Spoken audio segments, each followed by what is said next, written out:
Sobanukirwa uko papa atorwa. Amategeko ya Kiliziya Gatolika ateganya ko hari ibigomba gukorwa mu gihe cyo gutora umushumba mukuru wa Kiliziya Gatolika ku isi iyo yitabye Imana cyangwa yeguye.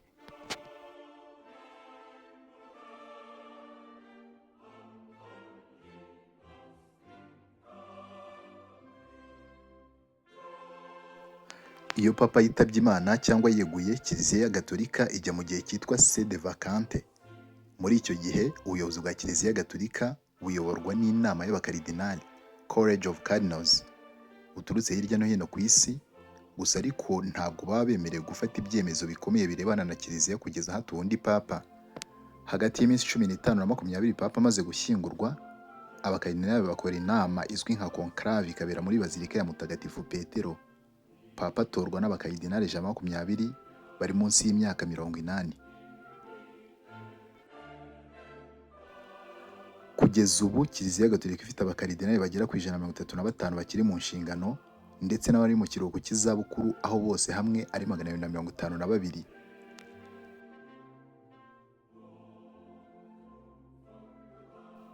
Ukurikije ibisabwa, abo 252 nibo bemerewe gutora. Gusa Papa Paul wa gatandatu yashyizeho itegeko rivuga ko abakaridinali 20 aribo bemerewe gutora papa. Ibi bivuze ko mu bakaridinali 135 Kiliziya ifite, kugeza ubu hari abagera kuri 15 batitabira uwo muhango wo gutora papa mu rwego rwo kwita ku ihame ry'uko buri gihe abagomba gutora ari 120 batarengeje imyaka 80. Iyi nama y'abakaridinali izwi nka conclave ntabwo iba rimwe gusa ngo ihite irangira, ndetse muri icyo gihe ntabwo baba bemerewe gukoresha amatelefone, kuvugana n'itangazamakuru cyangwa se n'irindi tumanaho ryose ryo hanze. Ibi bikorwa kugira ngo Roho Mutagatifu akomeze abayobore muri icyo gikorwa, ndetse no kugira ngo hatagira aho bahurira n'abantu barimo n'abanyapolitike bashobora kubaha amahitamo yo bagomba gutora.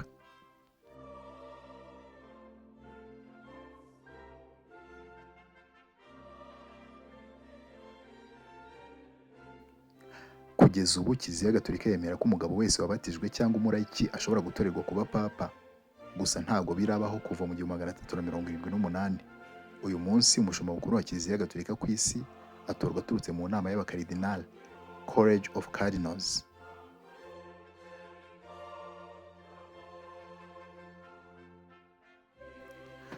Mu gihe cyo gutora, buri mukaridinali yandika izina ry'umukandida yatoranije, akazingura urupapuro ruriho izina rye akarishyira mu nkongoro nini iba iri kuri alitari. Abakaridinali kandi bavuga isengesho bambaza Yezu Kristo nk'umuhamya ndetse n'umucamanza wabo. Kugira ngo papa atorwe agomba kubura nibura amajwi angana na 2/3. Iyo ntawe ubonye amajwi ahagije, amatora arahagarara, abakaridinali bagasenga, nyuma akayasubukura kugeza igihe papa abonekeye. Ibi bishobora kumara iminsi, ibyumweru, ukwezi cyangwa imyaka.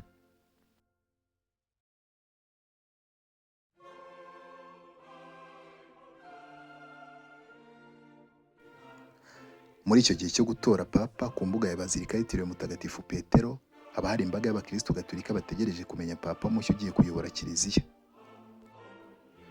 Buri tora rikozwe, iyo nta muntu ugize amajwi angana na 2/3, udupapuro abakaridinali batoreyeho baradуcagagura bakatuvanga n'amarangi y'umukara bakadutwika, hanyuma mu cyumba batoreyemo hakazamuka umwotsi w'umukara, bikagaragaza ko nta papa uraboneka.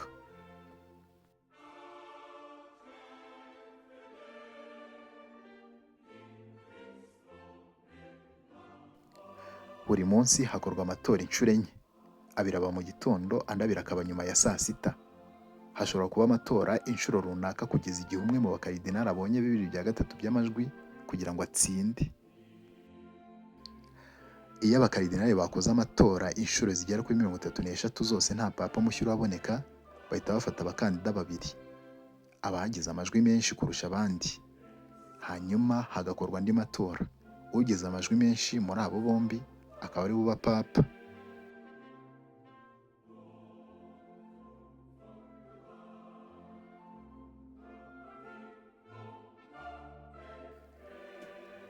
Iyo umwe muri abo bombi amaze kubona amajwi asabwa, uyoboye inama y'abakaridinali amubaza ibibazo bibiri. Icya mbere, wemera itorwa ryawe nk'umuyobozi w'ikirenga wa Kiliziya? Icya kabiri, uzitwa nde?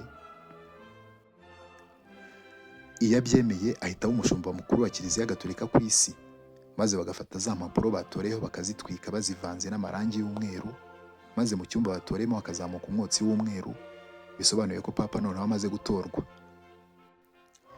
Icyo gihe umuyobozi w'inama y'abakardinali arasohoka, agahagarara ku ibaraza rya bazilika yitiriwe mutagatifu Petero, maze akavuga amagambo yo mu kilatini ngo Habemus Papam, bisobanuye ngo dufite papa. Agahita atangaza amazina ye asanzwe ndetse n'izina yahisemo ry'abapapa. Papa umaze gutorwa ahita yambara ikanzu y'umweru, nawe akaza kuri rya baraza agatanga umugisha, ndetse akageza ijambo rye rya mbere ku bakristo gatolika aba agiye kuyobora mu buzima asigaje.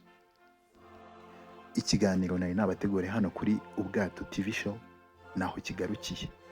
Ushaka ko hari ibindi twazaganiraho wabinyandikira muri comment. Ntibagiwe gukora subscribe ndetse na like. Naho ubutaha.